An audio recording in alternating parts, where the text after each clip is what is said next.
अस्सलामुअलैकुम मुहिब्बे वतन पाकिस्तानियों। आखिरकार 36 दिन जेल में गुजारने के बाद शहबाज गिल को इस्लामाबाद हाई कोर्ट ने आज जमानत पर रिहा कर दिया और चीफ जस्टिस अतहर मिनल्लाह की जानिब से स्पेशल प्रोसिक्यूटर रिजवान अब्बासी से 3 अहम सवालात किए गए कि क्या तफ्तीश में ये सामने आया है कि शहबाज गिल ने किसी सोल्जर से बगावत के लिए राब्ता किया था।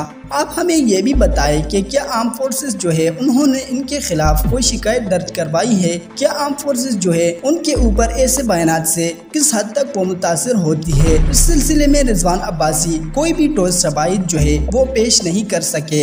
इसके अलावा अतहर मिनल्लाह ने बहुत ज्यादा जोर इस बात पर दिया कि आप मुझे ये बताएं कि ये बगावत का मुकदमा कैसे बनता है। शहबाज गिल का बयान जो है वो गैर जिम्मेदार है, लेकिन जुर्म कहाँ और कैसे बनता है। चीफ जस्टिस साहब ने ये भी कहा कि मुझे ये नहीं समझ आ रही कि आपने किस बुनियाद पर हमारे सामने ये मुकदमा लाकर खड़ा किया है और अभी तक शहबाज गिल को जमानत ही नहीं मिल सकी। इसके ऊपर वो टाल मटोल से काम लेते रहे। जबकि चीफ जस्टिस साहब ने यह भी कहा कि अगर हम बगावत के मुकदमात की बात करें तो हर दौर में लीडरान ऐसे बयान दागते हैं। इसका मतलब ये है कि हम हर बंदे को पकड़कर जेल में डाल दे। क्या हमारे पास अभी भी काम रह गया है? बगावत केस तो ये अदालत मानती ही नहीं है। चीफ जस्टिस साहब ने मजीद ये भी कहा कि हमें ये बताए कि चीफ कमिश्नर वजारत दाखिला की बगावत का केस बनाने की मंजूरी कहाँ है आपके पास? क्या इन दोनों ने आपको इस बात की मंजूरी दी है? अगर दी है तो हमें बताए और ये भी हमें बताए कि शहबाज गिल ने किसी फौजी अहलकार की बगावत में मुआविनत की है,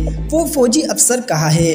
आप इतना ठोस हमारे सामने केस लेकर आए हैं और आप कोई सबूत ही नहीं पेश कर रहे और फिर आप ये कहते हैं कि हम इनको जमानत ना दे। आपके पास अगर शवाहिद है तो आप हमें शवाहिद दे। ये अदालत कहती है कि शहबाज गिल का बयान जो है वो गैर जिम्मेदाराना था, उन्हें आइन का मुकम्मल अदरक नहीं था। लेकिन ये जुर्म कैसे बनता है ये बताए। चीफ जस्टिस साहब ने आज स्पेशल प्रोसिक्यूटर के होश उड़ाकर रख दिए। इसके पास किसी सवाल का जवाब नहीं था, बस वो बातों को घुमाता रहा और चीफ जस्टिस साहब ने एक पॉइंट पर बहुत ज्यादा गुस्से में आ गए और कहा कि मुझे तो ये लगता है कि आप चाहते हैं कि आप सबूत भी ना दे और शहबाज गिल जो है वो जेल में ही रहे। लेकिन अदालतों का काम ये नहीं कि आपकी मर्जी का फैसला करे। हम जमानत जो है वो उसको किस बहस पर मुस्तरद करे। आपके पास कोई शवाहिद है? तो आगे से उन्होंने कहा कि सर उन्होंने फौज के जज्बात को मजरूह किया है। तो आगे इनका ये कहना था कि कौन से फौजी अफसर आपके पास दरख्वास्त लेकर आया है? क्या आपके पास कोई दरख्वास्त मौजूद है? हम बगावत के मुकदमे में मानते ही नहीं। तो फिर आगे से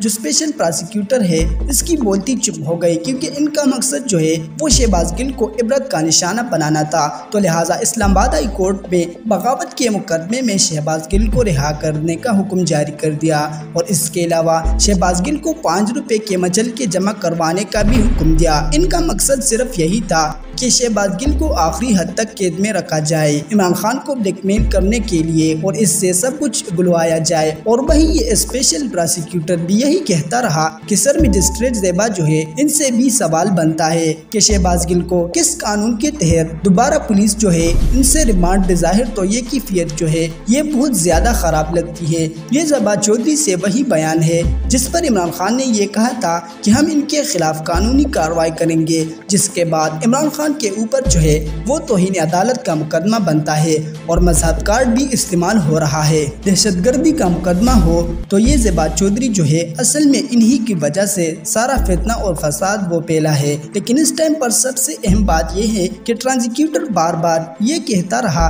कि उन्होंने अपना फोन नहीं दिया, इनका ड्राइवर भाग गया। तो आगे से चीफ जस्टिस साहब ने कहा कि आप बार बार इस बात पर क्यों इसरार कर रहे हो? फोन फोन फोन, आप इतने दिनों में फोन बरामद नहीं कर सके और पूरे पाकिस्तान में एक ड्राइवर भागा हुआ है वो आपको नहीं मिल सका। तो आप ये चाहते हैं कि आपकी ख्वाहिश के मुताबिक जो है वो हम शहबाज गिल को रिहा ही ना करें। लेकिन अब आपकी ख्वाहिश पूरी ना होगी, वो हमारे बस में नहीं है, क्योंकि इनके खिलाफ कोई भी ऐसा सबूत नहीं है। और सबसे बड़ी बात इन पर जो मुकदमा है वो है बगावत का। हम बगावत के मुकदमे को मानते ही नहीं। तो फिर आज 36 दिन के बाद बहुत बड़ी खबर जो है वो यही है कि शहबाज गिल को बिलाखिर रिहाई मिल गई। हक और सच की जीत हुई, ना वो झुका और ना वो बिका और कप्तान और तहरीक इंसाफ इनके साथ खड़ी रही है। दुआ कीजिए कि अल्लाह ताला जल्द अज जल्द पाकिस्तान को इन मुश्किल हालात से निजात दिला दे।